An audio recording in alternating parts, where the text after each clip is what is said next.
বহুল কাঙ্ক্ষিত ইউরোপের এন্ট্রি এক্সিট সিস্টেম চালু হচ্ছে 12 অক্টোবর থেকে।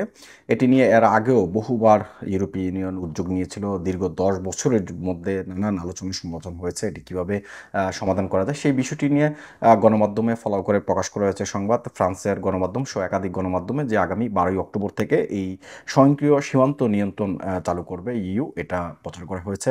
ফ্রান্সের লোমন্দে প্রকাশিত এক প্রতিবেদনে বলা হয়েছে যে এই ব্যবস্থার ফলে ইউরোপে ভ্রমণকারী সকল তৃতীয় দেশের নাগরিকের নাম, পাসপোর্ট নাম্বার, আঙুলের ছাপ এবং ছবি রেকর্ড করে একটি সাধারণ ফাইল স্থাপন করবে এই স্বয়ংক্রিয় অটোমেটেড মেশিন। আগে যেমন বিদেশি নাগরিকদের জন্য পাসপোর্টে ম্যানুয়ালি একটা স্টাম্পিংয়ের ব্যবস্থা করা ছিল, সেটি স্টাম্পিংয়ের পরিবর্তে এখন এটি অনলাইনের মাধ্যমে ডেটাবেস থাকবে যে তারা কিভাবে ইউরোপের কোন দেশ বা কোন সীমান্ত দিয়ে তারা ইউরোপে প্রবেশ করছে এবং কোন সীমান্ত দিয়ে বের হচ্ছে, এই বিষয়টি তারা এটি স্বয়ংক্রিয় মেশিনের মাধ্যমে সেটি উল্লেখ করা থাকবে। 30 জুলাই এই ঘোষণাটি এসেছে যে 12 অক্টোবর থেকে স্বয়ংক্রিয় সীমান্ত নিয়ন্ত্রণ বাস্তবায়ন শুরু করছে ইইউ। নতুন ব্যবস্থা ইউরোপের স্বল্প সময়ের জন্য ভ্রমণকারীরা যারা তৃতীয় দেশের নাগরিক তারা মূলত তাদের নাম, পাসপোর্ট নাম্বার এবং আঙুলের ছাপ এবং ছবি একটি সাধারণ ডাটাবেস সংগ্রহ করা হবে এবং এটি ইউরোপে কে কোথা থেকে প্রবেশ করছে, কোন সীমান্ত দিয়ে প্রবেশ করছে এবং বের হচ্ছে সেটি ট্র্যাকিং করতে সাহায্য করবে এই নতুন ব্যবস্থা।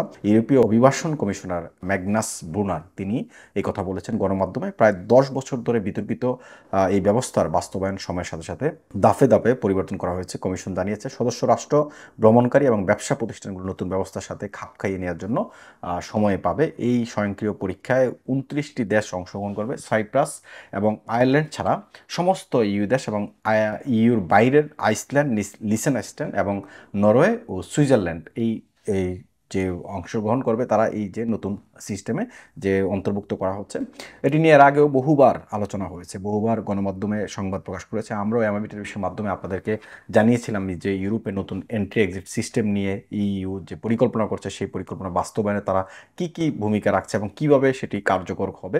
অবশেষে সেই ডিক্লারেশন চলে এসেছে যে 12 অক্টোবর থেকে নতুন এই সিস্টেম চালু হচ্ছে, ইইউ এন্ট্রি এক্সিট সিস্টেম অথবা স্বয়ংক্রিয় সীমান্ত নিয়ন্ত্রণ যে সিস্টেম সেটি চালু করছে। অর্থাৎ তৃতীয় দেশের কোনো নাগরিক ইউরোপে প্রবেশ করলে তার যে নাম, পাসপোর্ট নাম্বার, আঙুলের ছাপ এবং ছবি একটি ডাটাবেজের মাধ্যমে একটি ফাইল করা হবে এবং তিনি কোন সীমান্ত দিয়ে ইউরোপে প্রবেশ করছেন এবং কোন সীমান্ত থেকে তিনি বের হচ্ছেন সেই বিষয়টি এখন ডাটাবেজ থাকবে। তো এই ক্ষেত্রে কয়েকটি কাজ হবে, যেমন মনে করেন কেউ যদি অ্যাসাইলাম নিতে চায় তার জন্য এটি সমস্যা হয়ে দাঁড়াবে।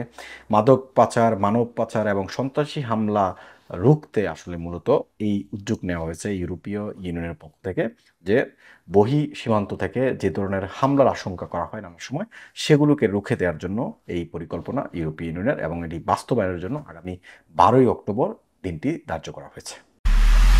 এমআইবি সংবাদ ও সংবাদ সংশ্লিষ্ট অনুষ্ঠান দেখতে ভিজিট করুন www.mibtelevision.tv ও facebook.com/mibtelevision.tv এবং সাবস্ক্রাইব করুন youtube.com/mibtelevision এ।